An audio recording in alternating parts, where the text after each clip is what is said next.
Pre-orders for GTA 6 went live yesterday. The game is currently set to release on the 19th of November, with preloads beginning on the 12th. Now, the reason I'm reporting on this particular bit of news is because Rockstar is effectively greed-maxing with the launch of this game, and I fear that some of the anti-consumer practices that they are doing with GTA 6 is going to be something that is going to reverberate throughout the industry.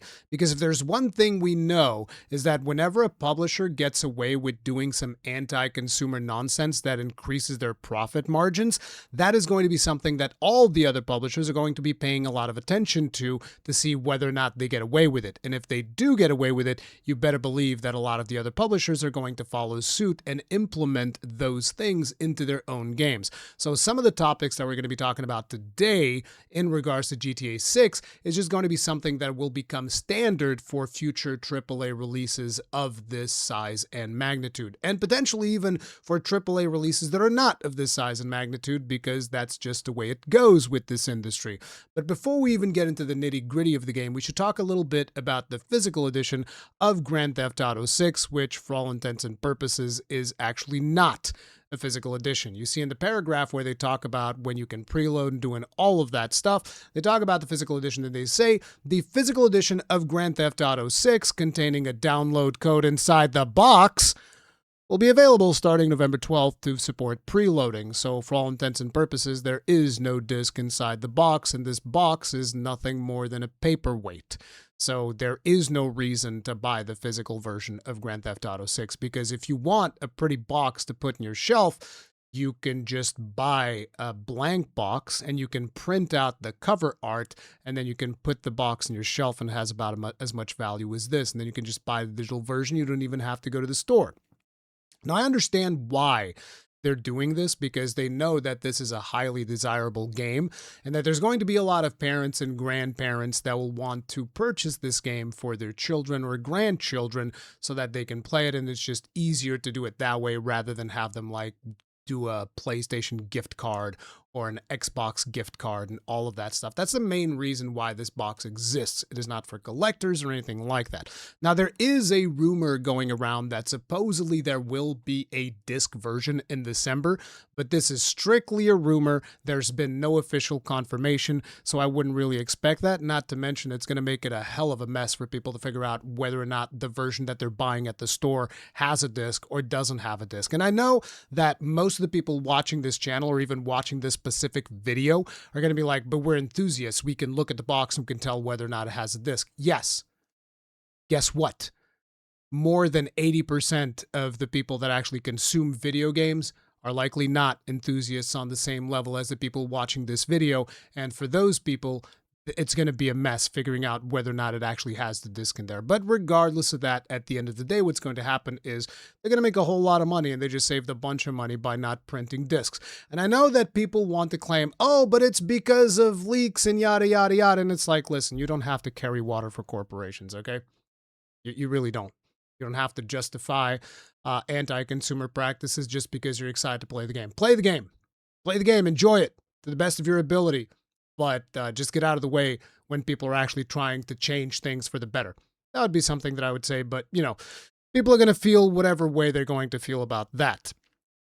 Now, before we get into the pricing structure as well, an interesting thing was said here in Digital Foundry, where they go through, because there's been a whole bunch of screenshots that have been released as well with the pre-orders going live. They've also released a bunch of screenshots, and Digital Foundry has been going around trying to check out those shots and all of that stuff. Now, one of the things that they bring up in their article is this particular quote. With such a high level of fidelity on show, then the question still dangles over which platform is actually being used to generate these shots. To be clear, we find it unlikely that these are real-time results on PlayStation 5, Xbox Series X, or in the best case on console PlayStation 5 Pro. We'd like to be pleasantly surprised, of course, and this will be firmly answered when it releases. However, in many instances, the combination of pristine image quality suggesting a native 4K render or higher and inconsistent lighting on foreground characters casts doubt over how feasible this is. Incidentally, these would be easy for Rockstar to generate with the game's development environment, where the framing, character positions, and lighting could orchestrate a perfect shot, irrespective of frame rate, with all settings dialed up to 11. To be clear, the ray tracing aspect is very much an expected feature on console, and indeed we have it already in GTA 5.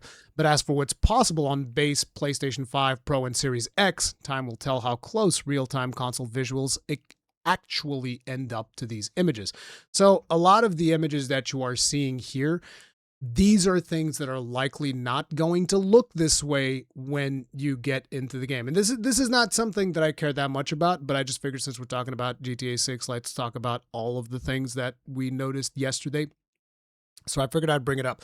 Expect a bit of a downgrade in regards to the shots that you are seeing here to kind of like keep your hype in check. That would be one of the things that I would point out, but you know, it's going to be what it's going to be. Now, let's talk about the most important thing when it comes to the GTA 6 discussion right now, and this is the thing I feel we really need to home in on. The price of the game is $80, which also translates directly to 80 euros, even though it shouldn't be a one-to-one conversion. There's different taxes situations in the US and all that, so I'm not really going to harp too much on the conversion of pricing. We're just going to talk about the fact that 80 euros is going to effectively become the new standard for AAA pricing. That's basically the way that this is going to go. This is something that we saw Nintendo start with when it came to Mario Kart World, and I personally didn't agree with it. And I also don't agree with it now. This game will be ridiculously profitable at $60, let alone $80. It's going to be even more profitable. But the reality is that $80 isn't even the actual price of the game. The price of this game is $100. That is the price, which is interesting because a couple of months ago, people were saying like, yeah, GTA 6 should cost $100. And guess what? It does, because the Ultimate Edition is actually what the game is. That is the actual game, because the $80 edition is more like GTA 6 Lite, because there's a ton of content that is effectively sectioned off if you do not pay the $100 price tag. And let's talk specifically about what that content is. We'll go through the website here. You'll notice you have the Ultimate Edition. So we have some pre-order stuff as well. So if you pre-order the game right now, you're going to be getting the Vintage Vice City pack, which includes a bunch of like, there's a vehicle, the Timeless 55 Vapid Stanier sedan. There's some outfits and hairstyles that you can get for the two main characters. There's going to be some gun skins that you'll be able to get. This is just the pre-order stuff. I'm not even against the pre-order stuff, and it seems like it's mostly just cosmetics, so it's whatever. That's something. That's a battle we've already lost. We're never going to get that one back. The big concern to me is if you get to the Ultimate Edition, it is absolutely disgusting. You can see here an exclusive collection of items threaded across all aspects of Jason and Lucia's story. So this is being sold to you as something that is essential to the story itself.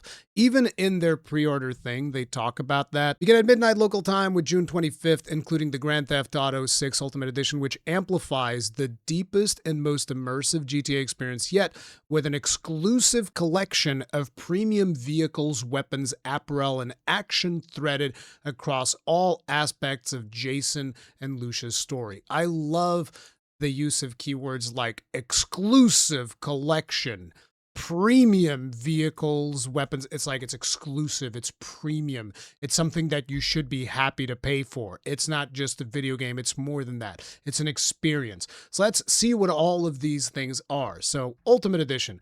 Welcome to Leonida, the state where anything goes. Sees everything with this massive world has to offer with the Grand Theft Auto 6 Ultimate Edition, an exclusive collection of premium vehicles, weapons, apparel, action around every corner.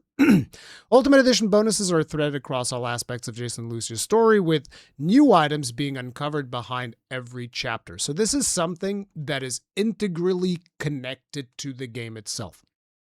Like they say here specifically, these are threaded and they get unlocked behind each chapter. So this is something that was clearly designed to be unlocked as you play through the game, as in this should be a core part of the experience.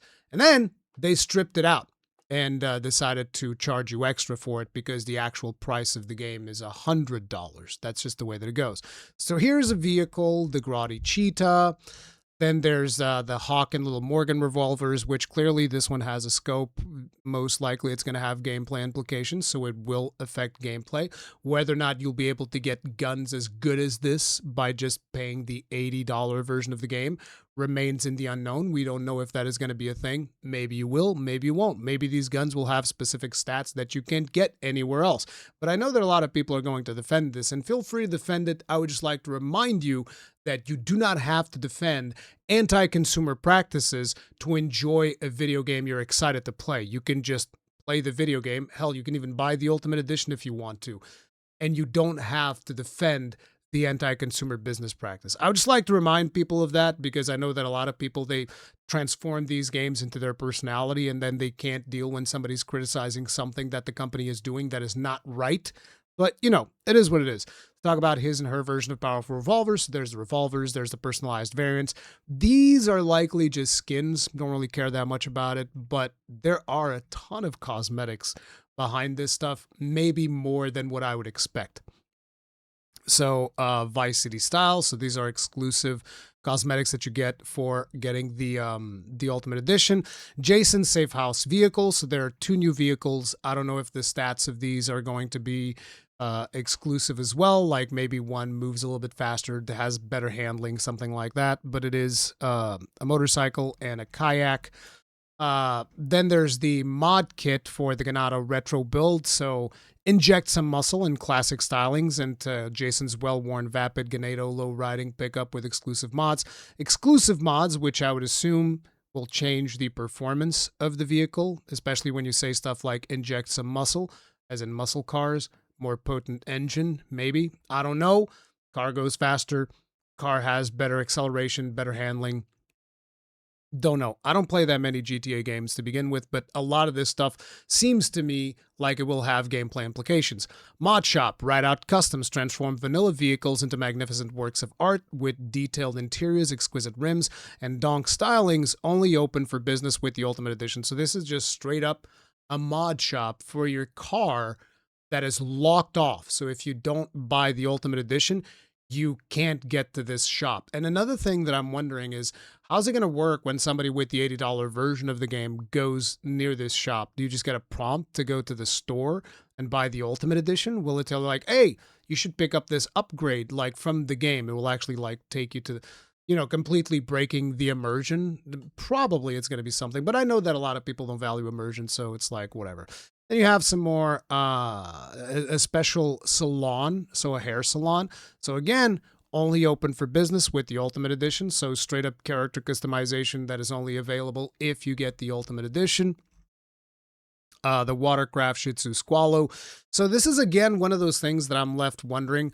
So how's it going to work when somebody plays through the story? Because they specifically say that like, oh, these things will unlock after each chapter of the story. So basically the person who gets the $80 version of the game doesn't get the boat. It just doesn't unlock for them, as was designed for, for the progression of the game by the developers. It's like, oh, now you get new activities available to you after this chapter because now you have the special boat. It is what it is. It also says that this one has open ocean ready with an explosive laden weapon crate. So I wonder if the regular boat will also have a weapon crate. We don't know. Clothing store, stock 305. Again, only open for business with the Ultimate Edition. So that's another store that if you, go in there while you're with your $80 version of the game, you can't go to this store. Your money's no good here because you're a poor. Because, you didn't get the exclusive premium edition, yada, yada. Then we have vehicle and garage. So straight up a garage that you don't have access to. Dominator buggy. Now this adds a little bit more to it. A Mud Club monster offering impressive off-road handling for the backwoods of Mount Caligan and beyond, conveniently stored at the Paradise Garage in Watson Bay, which features a weapon locker plus a secure place to deposit stolen goods to be fenced. So you just basically lose out on what appears to be kind of like a safe house. If you can just, deposit stolen goods for fencing. Okay, fine. I guess that's fine too. Then we have the Tattoo Shop, Electric Fang Tattoo, only open for business with the Ultimate Edition. Again, more character customization that you are not going to get unless you get the Ultimate Edition. The One-Eyed Willies, this mod shop, another mod shop for cars that you're not going to be able to do. This one is specializes in off-road modifications and hand-painted automotive artistry. Again, only open to business with the Ultimate Edition. And then we have Good Time Gear. This is just like some random stuff that you can get. Oh no, this is the one where you raid, right? No, the raid is the next one. Capsule collection of apparel and accessories inspired by the Good Time States hit TV show character Mock and the Gator. Then you have this one, which is Pit Youngin's Illegal Goods Store. Raid the compound of one of Southside's Vice City's loudest, most socially active gangs and escape safely to score some special items and distinct contraband. So straight up, this is a mission that you can't do unless you get the Ultimate Edition. It's just straight up a whole section of gameplay that is just walled off. So no raiding the Illegal Goods Store. And there's another one which is like for Special Commission Classic Cars Collections, which I'm told that a lot of people that play GTA 5 and, you know, the previous entries, one of the big things is car collection, which let's not even talk about all of the exclusive cars that you can only get if you buy the Ultimate Edition. In here, it's like a whole collection of classic cars that you will not be able to get and to revitalize. So it's, again, another whole section of gameplay that is just walled off if you do not get the $100 version of the game. Which, to me, I find that to be completely despicable, just the amount of content that they've officially sectioned off and cut out of the game. To basically set that the baseline for this game is effectively $100 unless you want to just not have access to like what appears to be 20% of the activities. Well, 20% might be a bit much, but whatever. A huge chunk of activities, a huge chunk of customization, 2-hole or 3-hole mod shops, the classic cars collection, the rating activity, like all of this stuff, gone. Unless you get the 100 Bones edition, because $80 just quite simply was not profitable enough.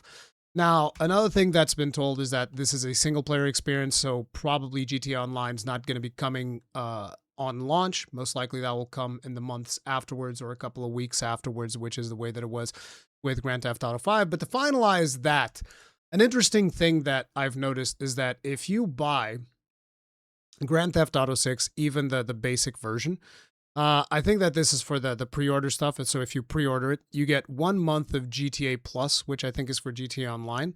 And it automatically renews. So if you don't pay attention, this stuff will just start pinging you nonstop, which I find to be just so... Whatever, dude. Like, what am I even talking about here? I already know that everybody's just going to come into the comment section and be like, I just want to play the GTA game. I don't care. Okay, fine. Play the GTA game. Don't care. Just don't come complaining to me when suddenly all of the other publishers start doing this same business model of like sectioning off half of their fucking games. And well, it's not going to be half of their games, but it's going to be increasing percentages of the games like they've done in the past, and they're going to keep doing it in the future, particularly with how successful this particular launch is going to be. It's absolutely shameful, and you know, it is what it is. I hope you guys still enjoy the game. I hope that the game is absolutely awesome and worth all of the wait, but it is definitely not going to be worth all of the damage that it's going to do in this industry. Have a nice day.